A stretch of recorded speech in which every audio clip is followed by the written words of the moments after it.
Okay, we're back on the live TikTok live number 69 in the JFK airport. We're about to leave for London in like 30 minutes or so. Just getting in the live real quick. Top five listeners to stay on. We give you guys a shout out in the caption.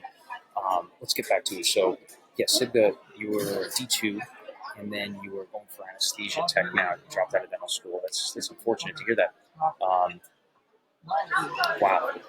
I mean, anesthesia tech's going to be something to work towards as well. But user 1222, where do you recommend staying for the 1 week for an NYU externship? I mean, I stayed in an Airbnb in Stuyton. It was very close. It was like a 10 or 15-minute walk just south of the main facilities. It was an Airbnb. It was very, very lenient. There was a guy named Bob. I think he was in computer science, but really nice guy. And I stayed there for the week. Let me share the fridge and everything else. It was pretty sweet. And then it was cool because I would run past that area every time I was there for a while outside in the Kings Bay area down to the East River Park. But yeah, just do an Airbnb in that area. Peter Cooper, Stuytown, Thingwood. Luke said yes, they offer 4-year OMFS residency and non-categorical internship. Excellent. So why are you shadowing an oral surgeon so close to dental school starting? Because you're about to start this year, right? So I thought you'd be traveling a little bit, getting some time off for you. Really get into it, But hey, man, you do it. That's good stuff. Michelle Shanda joined. Man, I hope that beginning part of the live made it. Otherwise, I didn't get much recorded right there. Hopefully, I got it. What are the questions we got? Just sitting here at JFK Park, like I was saying, flight takes off in like 30, 45 minutes or so. This is TikTok live number 69. Happy Monday, everyone. Gail said, what's up, Gail? Who else joined? Who's up? Jenny joined. What's up, Jenny? Here we go. Osmotic demyelination. Ooh. Hey, good question. How close do you work with head and neck radiology? I'm an M4, okay, fourth-year medical student, applying to radiology now. Awesome. We did work with some head and neck radiology radiologists. Was that IR? Was that infrared? Would that be an IR in the radiology department? Would you be doing that? Because we did have, actually a couple cases had to go to IR.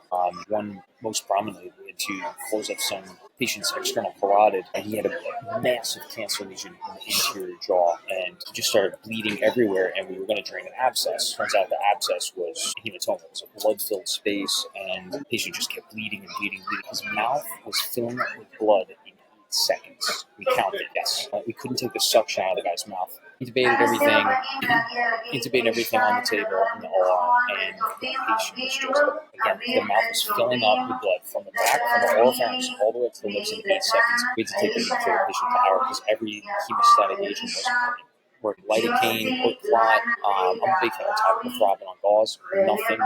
We tried so many more things than that too. So we took him to IR. They did their thing, and they plugged up his external carotid. I think on both sides, and he still just kept bleeding up in his mouth. That was crazy. And then, went back to SICU. But that was a crazy one. Patrick Williams, what was the... Oh, here we go. So yeah, not too closely, but we do work with IR. Luke said just got back from the trip. 2 more at the end of the month. All right, that's what I'm talking about. Good, man. Keep doing that. Well done. Make sure you get enough time with your friends and family that are maybe a little further away, harder to get to while you're in dental school. But then when you're in dental school, should be no distractions. Just take it down, all right? Patrick Williams, what was the hardest rotation of residency? Well, physically, head and hand plastics was just stopping the back. The corners of his hand.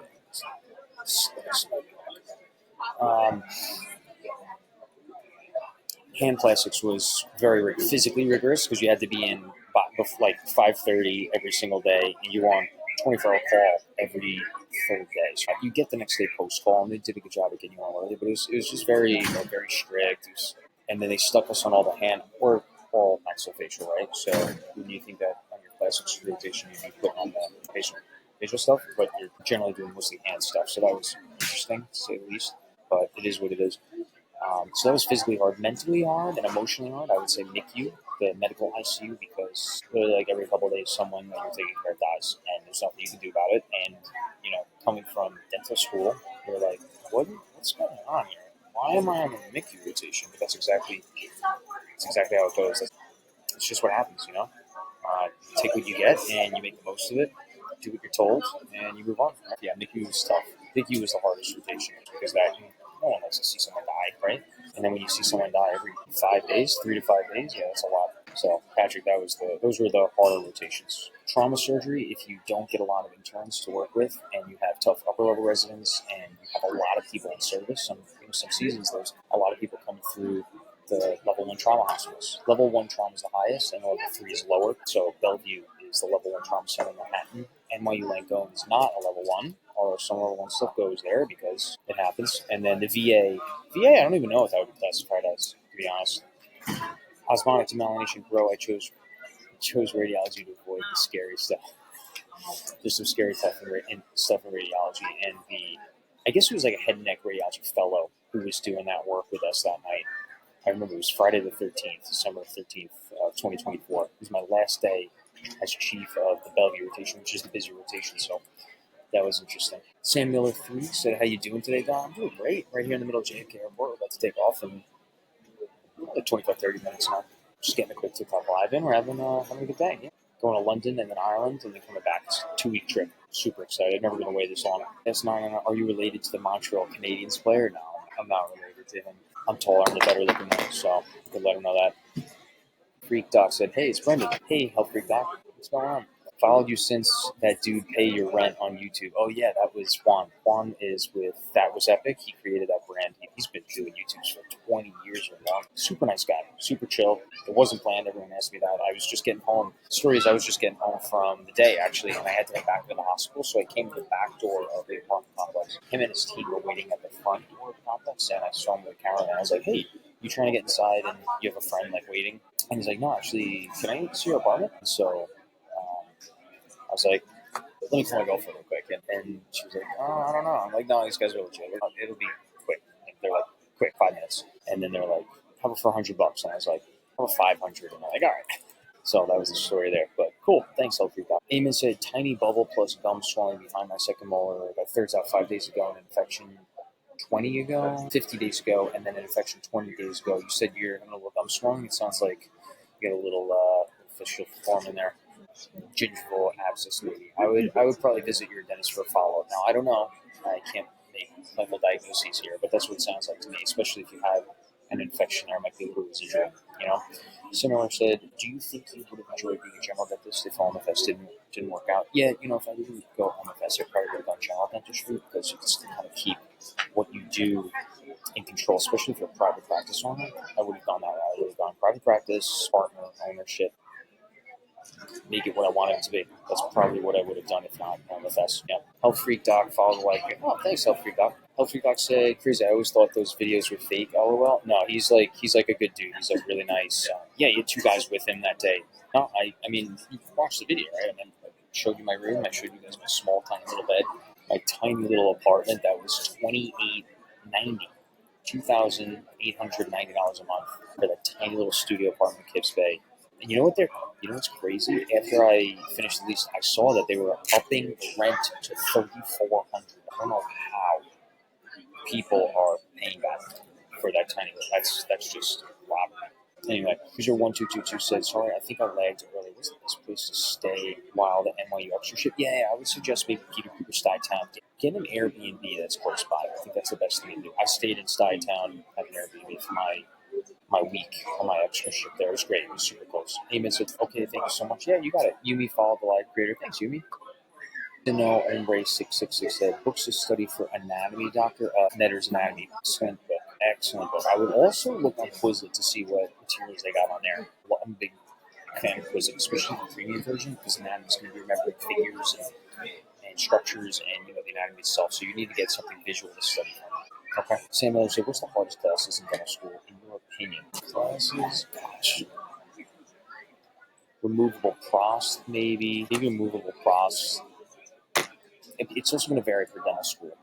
Oral pathology, a lot of people have difficult time with oral pathology. I like oral pathology. I mean, if you guys find me on Instagram and LinkedIn, I make the questions of the day. In fact, I might try and make one right now. I'm thinking about it. I put one up, what was it, last night? I put one up last night. It was a calcifying adamogenic cyst. And yeah, I really enjoy some of these videos. I really enjoyed oral path. I think it's fun to look at something in the mouth and be like, all right, what is it? What's the top 3 differentials? And then getting the right one. I think it's fun. It's like a quiz.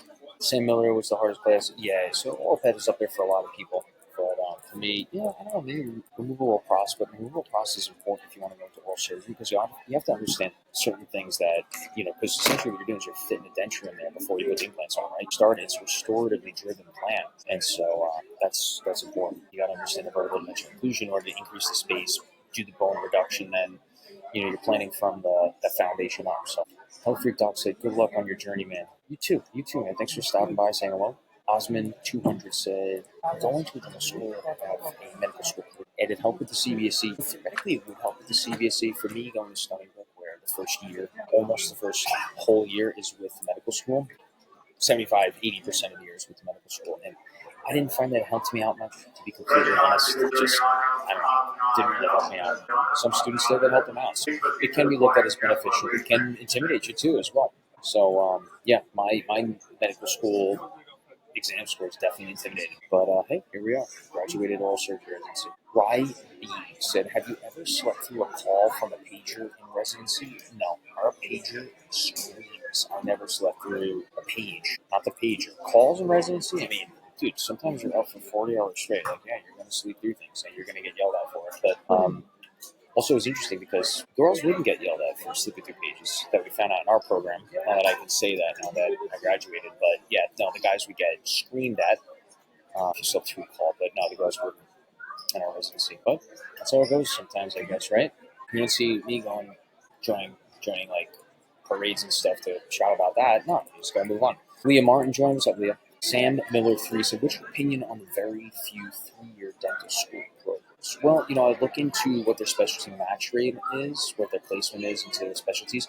Some people mentioned to me that it's either, no, it's not US, it's Pacific. It's Pacific is the 3-year in California, right? And then Roseman is the 3-year in Utah. And people were saying that the specialty match rates into from these 3-year dental schools aren't so great. So that's something to consider. I'm trying to get the numbers on the pre-net mentor map. I think we've gotten the California 3-year school. I think we got their match numbers for 2025 for this year. I don't think I got Roseman. Can someone check for me? I'm wondering if we got the numbers for Roseman. I don't think we did. Might 11 join. What's up, Might 11? What's up, friends? Let's keep it going. I'm only seeing 4 guys on the live right now. Four guys and girls on the live right now. I mean, it's late. It's 10:33. JFK Airport. How about that? This is a record. Live in the JFK Airport before the flight. Oh, got a guy in a cheetah shirt with pink hair. That's great. It's a good time. I don't even know if people can hear me on the recording, but we'll see. I'll be posting it. I got the Riverside recording in the back. I'll post that later in the top 5 listeners. I'll give you guys a shout out in the caption of the podcast. All right, I do that every time. You guys know that. Show you some appreciation for coming on. Rowe joined. What's up, Rowe? All right, guys. One or two more questions, and then I'm gonna head out. Gotta get on this flight. Michael joined. What's up, Michael? Let's get one or two more. It's 10:34 now. Monday, July 7th, 2025. Rowe said hi. Hey, Rowe. How are you doing? What's going on? What are you up to today, Rowe? How's your Monday? What school are you at? Oh, residency. Which state are you in? How are you doing, Rowe? Wolfpack joined. What's up, Wolfpack? We got the Wolfpack in here now. Now we're getting the party started. One more question, then I gotta. Oh, here we go. Sam Miller. What's your opinion on working somewhere like Aspen when you first graduate? Yeah, but you need a game plan. You don't need the basic game plan that so you're never going to get any equity in Aspen. You're going to make a big base salary, right? So a high floor, but a low ceiling, right? When you're in private practice, you're going to make a low floor. You're going to start with a lower salary, but you're going to have a much higher ceiling that you can get on that partnership track, right? Because with a partnership, you can start to, get some tax deductions as a business owner. You can start to maybe grow the size of the practice if you can manage it well, and maybe have some associates working for you. So it's a much higher ceiling. Do you understand what I mean by ceiling?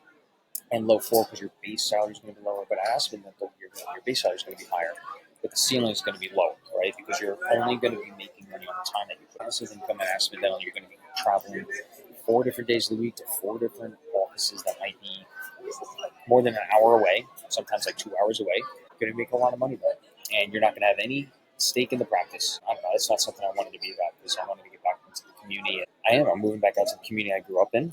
And I want to get to know people out there and treat the families and work with other dentists. I like that kind of team atmosphere. Whereas at Aspen Dental, you might have your own team, but how are you going? You come in, you get your paycheck, and you leave. You know what I mean? You don't have any responsibility to the practice necessarily. It's not something I was interested in. So that's my opinion on working with someone. What I mean by having a game plan is like a lot of people, and this is a very basic, level-minded thinking that I hear people talk about. They're like, yeah, well, I'll work there for 2 or 3 years. save up a lot of money, then I'll go open up my own office or buy something. And yeah, I mean, theoretically, that looks great. But once you get locked into a DSO like that, remember, they have all the money in the world. They're backed by private equity. They're backed by $100 million funds or more. And, they can afford all the lawyers in the world, and they make these contracts very strict. So unless you're moving out of state, if you work in Aspen and like Wyoming, and then you're going to move back to California or for Florida, wherever you are from, it might work. It might work that way.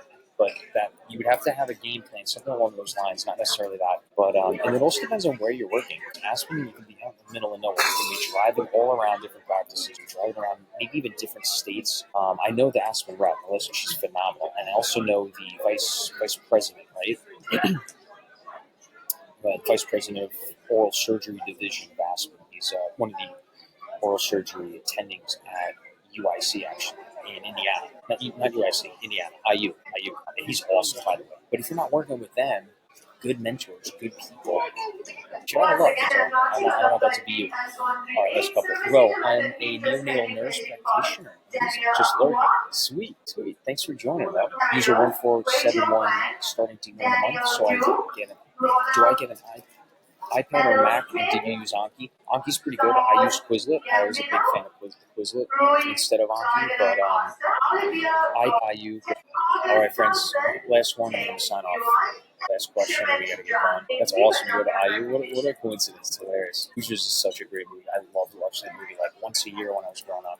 Baseball was my favorite sport growing up. I played in college, D3, 2 years at NYU Polytechnic, and then 2 years I graduated from Stevens, but I only played 1 year there. All right, friends, I'm going to sign off now. Wish everyone a great week ahead. Thanks for joining, friends. Rowe, thanks for coming on and lurking. Neonatal nurse practitioner. Damn. Memory joined. What's up, Carrie? Carrie joined. What's up? What's up, friend? Where are you at now, Carrie? Are you in Miami? Are you in New York? If you're in New York and you just landed, I'm in JFK right now. Come say hello. Hurry up, tight. I'm about to sign off.